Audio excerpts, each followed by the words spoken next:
Hello दोस्तों, आपका स्वागत है आपके अपने यूट्यूब चैनल हिंदी सुधा ऑनलाइन क्लासेज में।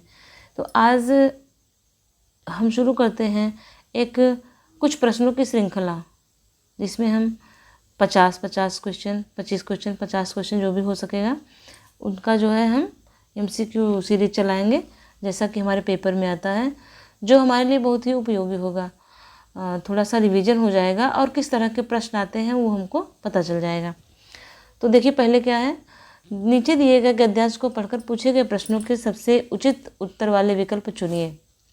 सबसे पहले हम गद्यांश पढ़ लेते हैं। स्थूल एवं बाह्य पदार्थ एवं मानसिक पदार्थों एवं भावों की अपेक्षा अधिक महत्व के विषय में नहीं है।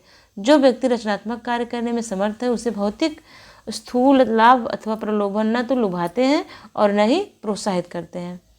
विश्व में विचारक 10 में से एक ही व्यक्ति होता है। उसमें भौतिक महत्वाकांक्षाएं अत्यल्प होती हैं। पूंजी का रचयिता कार्ल मार्क्स जीवन भर निर्धनता से जूझता रहा। राज्याधिकारियों ने सुकरात को मरवा डाला, पर वह जीवन के अंतिम क्षणों में भी शांत था, क्योंकि वह अपने जीवन के लक्ष्य का भली भांति निर्वाह कर चुका था। यदि उसे पुरस्कृत किया जाता, प्रतिष्ठा के अंबारों से लाद दिया जाता, परंतु उसे अपना काम न करने दिया जाता, तो निश्चय ही वह अनुभव करता कि उसे कठोर रूप में दंडित किया गया है। ऐसे अनेक अवसर आते हैं जब हमें बाहरी सुख सुविधाएं आकर्षित करती हैं। वे अच्छे जीवन के लिए अनिवार्य लगती हैं, किंतु महत्वपूर्ण यह है कि क्या हमने जीवन का उद्देश्य प्राप्त कर लिया है। यदि उत्तर हाँ है तो बाह्य वस्तुओं का अभाव नहीं खलेगा, और यदि नहीं है तो हमें अपने को भटकने से बचाना होगा और लक्ष्य की ओर बढ़ना होगा।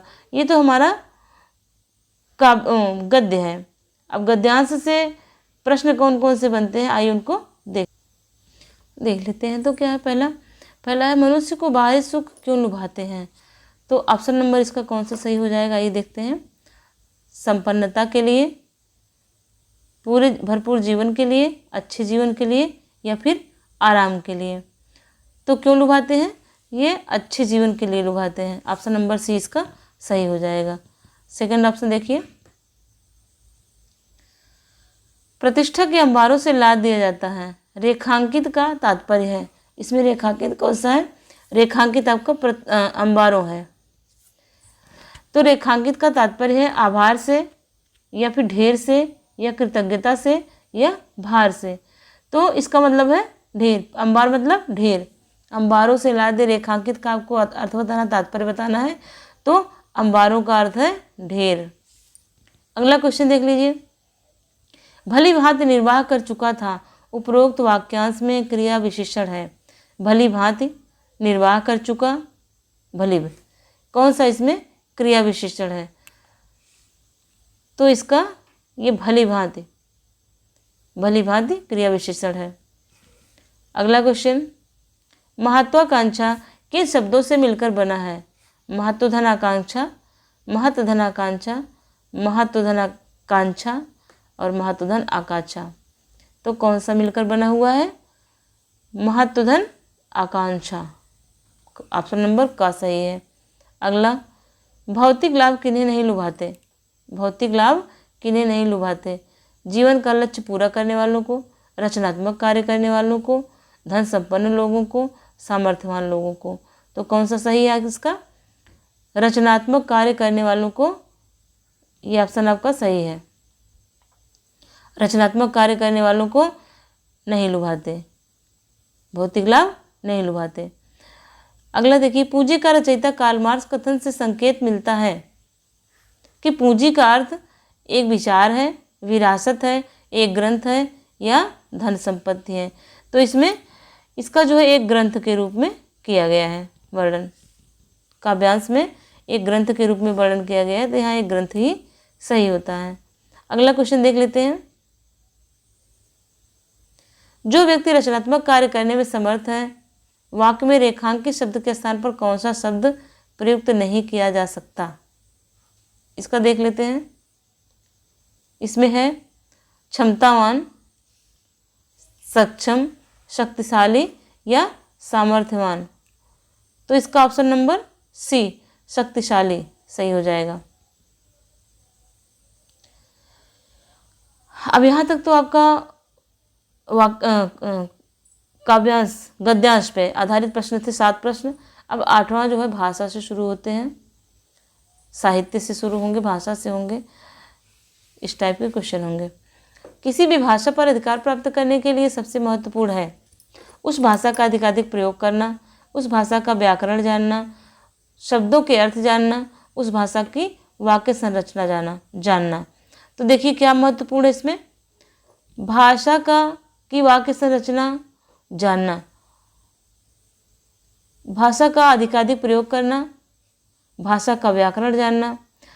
इन तीनों मतलब बी सी और डी को जानने के बाद भी, ये बी सी और डी अगर जानते हैं, इसके बाद भी अगर हम अपनी भाषा का उचित प्रयोग नहीं करेंगे, बार बार अधिक से अधिक प्रयोग नहीं करेंगे, तो क्या होगा, भाषा पर अधिकार हम नहीं प्राप्त कर सकते। तो इसलिए सबसे आवश्यक क्या है इसमें, भाषा पर अधिकाधिक प्रयोग करना, भाषा का अधिकाधिक प्रयोग करना, ज़्यादा से ज़्यादा उसका प्रयोग करना।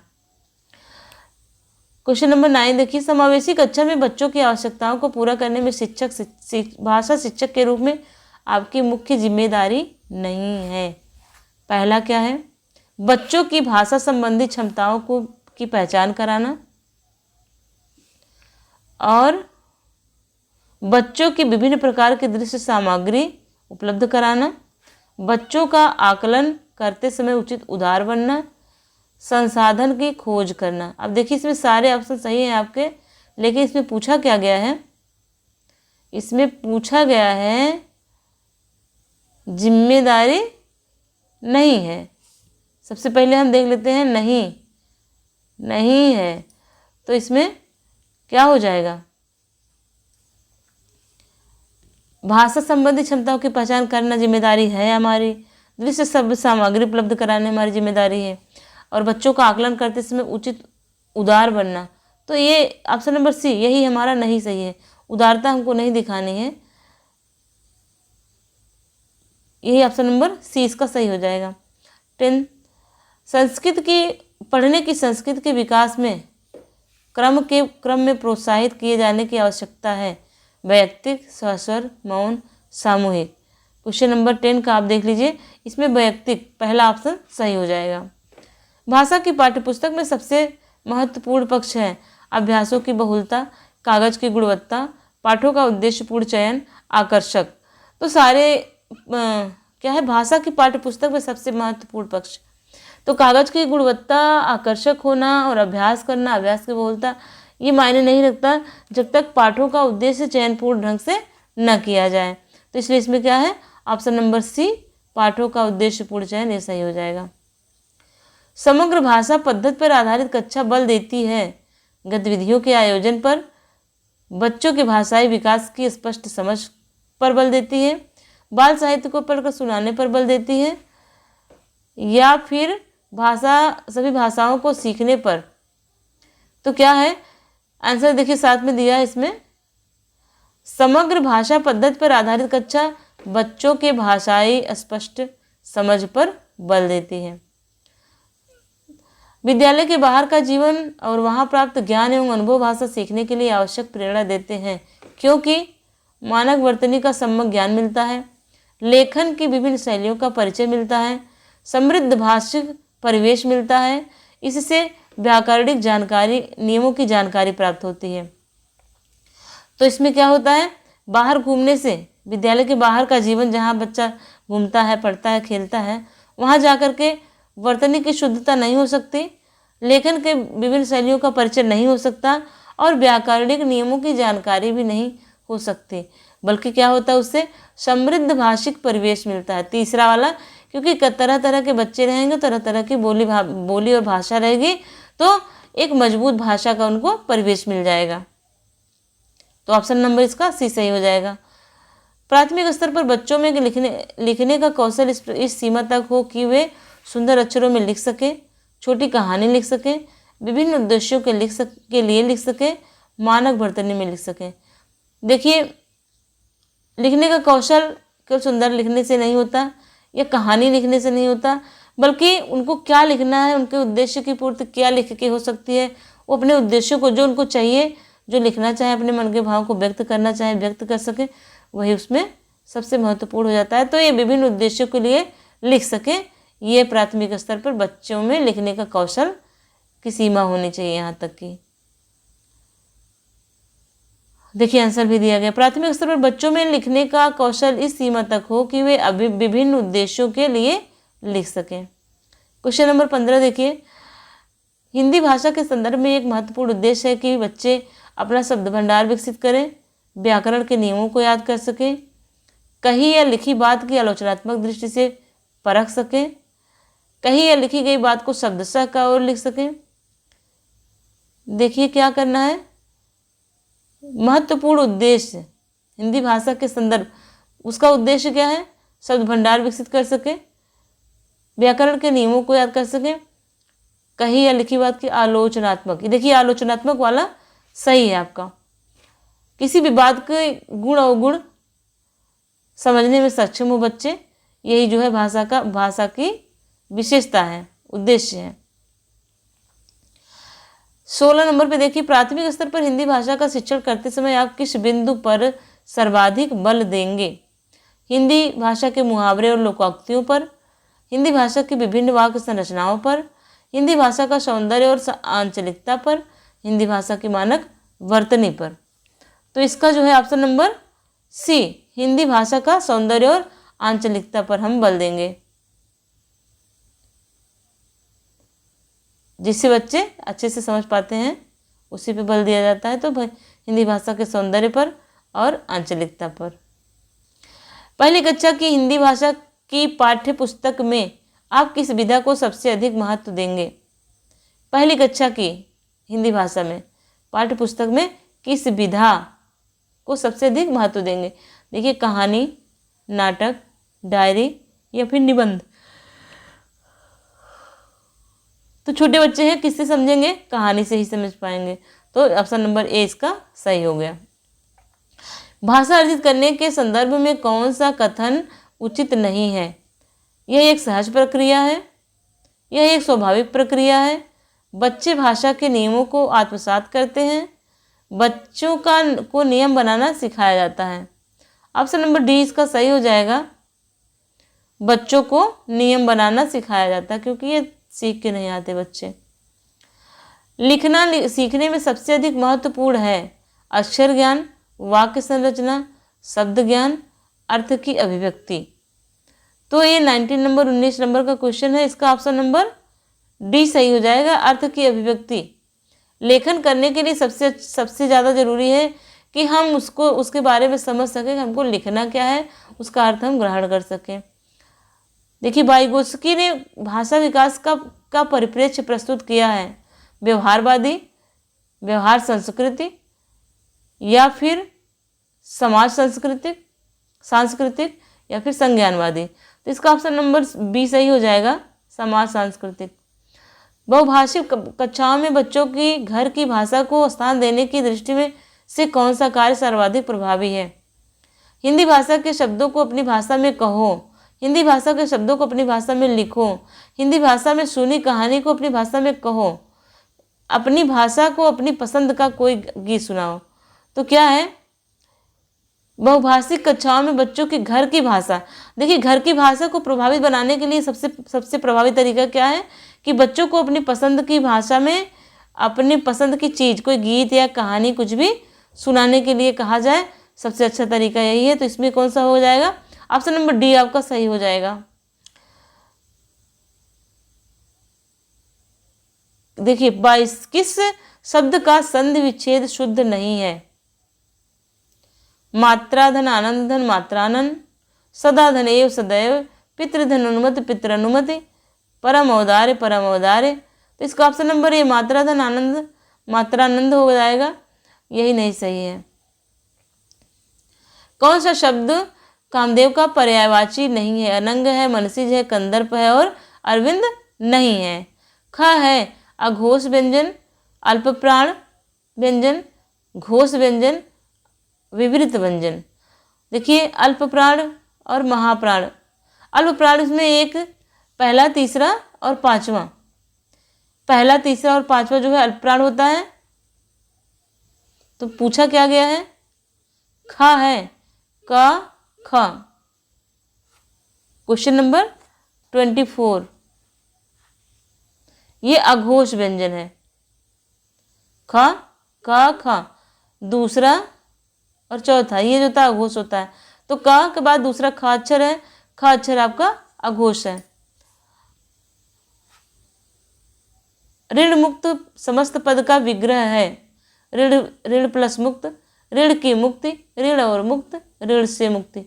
ये ऋण से मुक्त जो है ये आपका ऑप्शन नंबर डी यही सही है। इसका समस्त पद, ऋण मुक्त का समस्त पद है ये विग्रह इसका।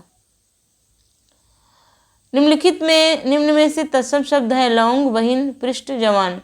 इसमें पृष्ठ सी ये आपका सही ऑप्शन है। बहुब्रीहि समास का उदाहरण नहीं है, पंसेरी, बारहसिंगा, कुसुमायुध, दीर्घबाहु। कौन सा इसमें बहुब्रीहि समास का उदाहरण नहीं है? तो बारहसिंगा आपका बहुब्रीहि का उदाहरण नहीं है, और बाकी दीर्घबाहु और कुसुमायुध, पंसेरी ये है। निम्न में से कर्मक क्रिया बताइए, पढ़ना, लिखना, खाना, रोना। इसमें से आपका 28 का आपका डी सही हो जाएगा। रोना जो है अकर्मक क्रिया होती है, रोना, गाना, हंसना ये सब अकर्मक क्रियाएं होती हैं, तो ये रोना अकर्मक क्रिया है। इस तरह के क्वेश्चन को हम व्याकरण की अलग से क्लास लेंगे एक, उसमें सारे छोटी छोटी चीज़ों को हम देखेंगे। रघुपति शब्द किस समास का उदाहरण है? द्वंद्व का, द्विगु का, बहुब्रीहि का या कर्मधारय का? ऑप्शन नंबर सी बहुब्रीहि समास। संस्कृति की दूसरी मंजिल है चिंतन मूल्यों का रक्षक, संरक्षक, संगीत कला आदि का संरक्षक, परंपरा और रूढ़ि का आश्रय स्थल, उपरोक्त सभी। इसका देखिए, चिंतन मूल्यों का संरक्षक जो है, संस्कृत की मंजिल जो है चिंतन मूल्यों का संरक्षक भी है, संगीत कला आदि का भी संरक्षक है, परंपरा और रूढ़ि का आश्रय स्थल भी है, और इसलिए इसका ऑप्शन नंबर डी सही हो जाएगा, उपरोक्त सभी। निम्न में से कौन सा वारिद का पर्यायवाची शब्द नहीं है? मेघ, पयोद, घन, ये तीनों तो है भाई। अंबुज नहीं, अंबुज का मतलब कमल से हो गया।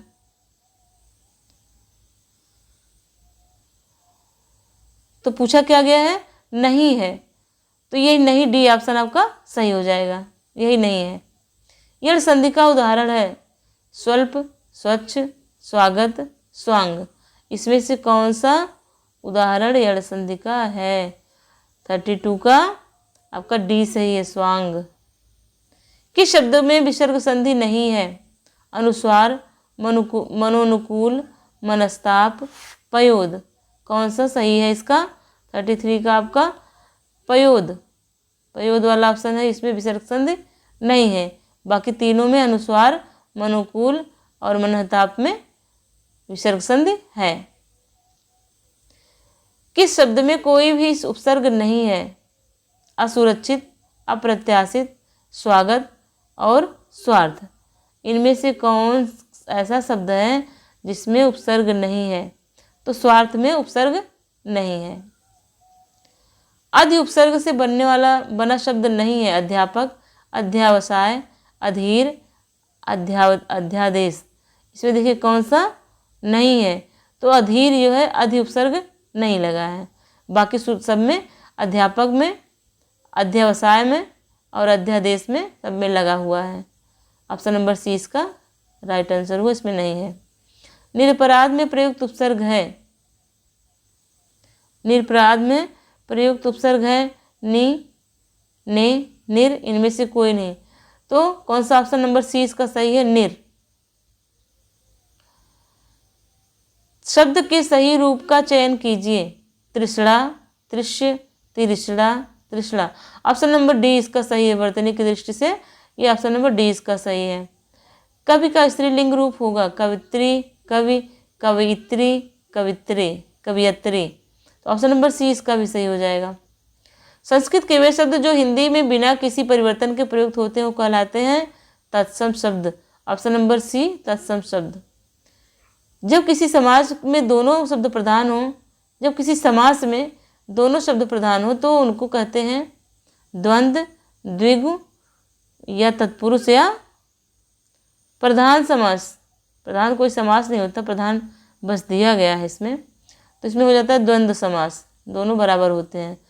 शुद्ध रूप कौन सा? उज्ज्वल, उज्ज्वल, उज्ज्वल, उज्ज्वल, उज्ज्वल, उज्ज्वल।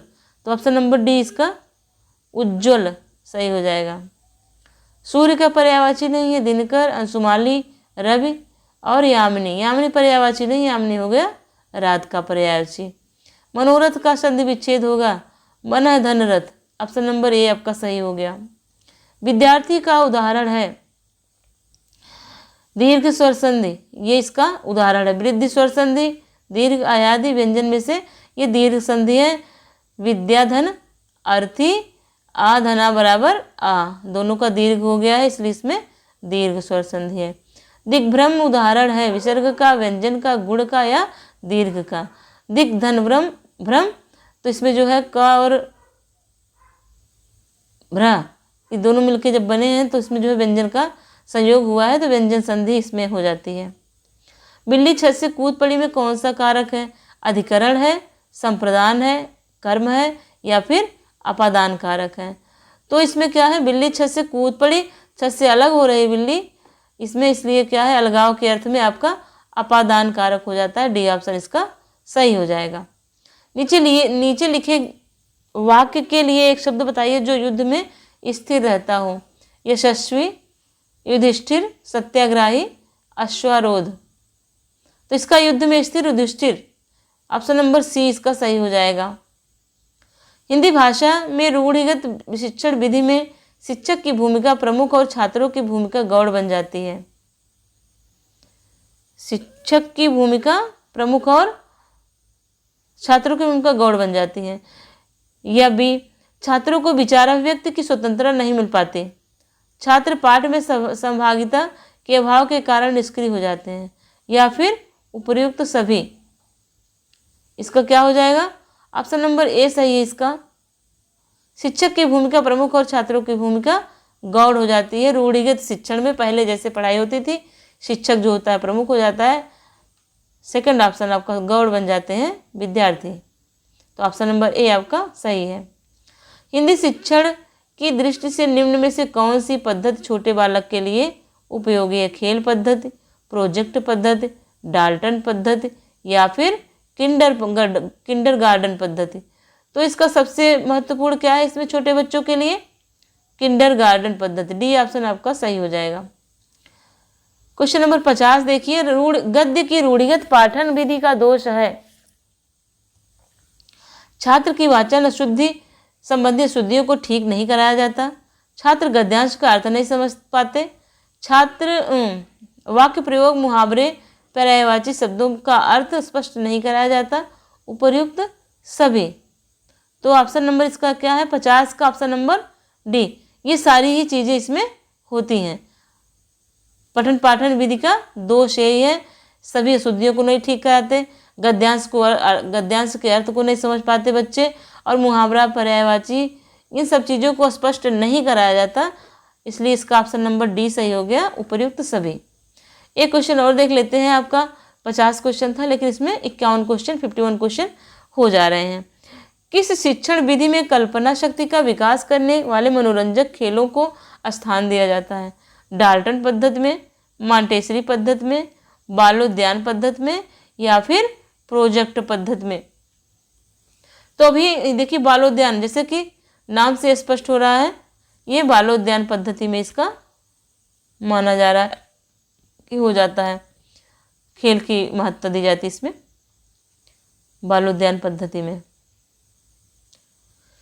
तो ये आपके 50 क्वेश्चन पूरे हो गए। 50 क्या मतलब 51 क्वेश्चन भी हो गए। आपके 50 प्रश्नों की श्रृंखला का वीडियो आज एक बन गया, जिससे आपको वांछित लाभ मिलेगा। जितना आप चाहेंगे, आप इस तरह के वीडियो पढ़ते रहेंगे तो इससे आपको निश्चित रूप से ही लाभ मिलेगा। तो ठीक है, मिलते हैं अगले वीडियो में।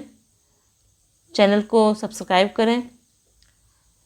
शेयर करें और लाइक करें। पढ़ते रहें। धन्यवाद।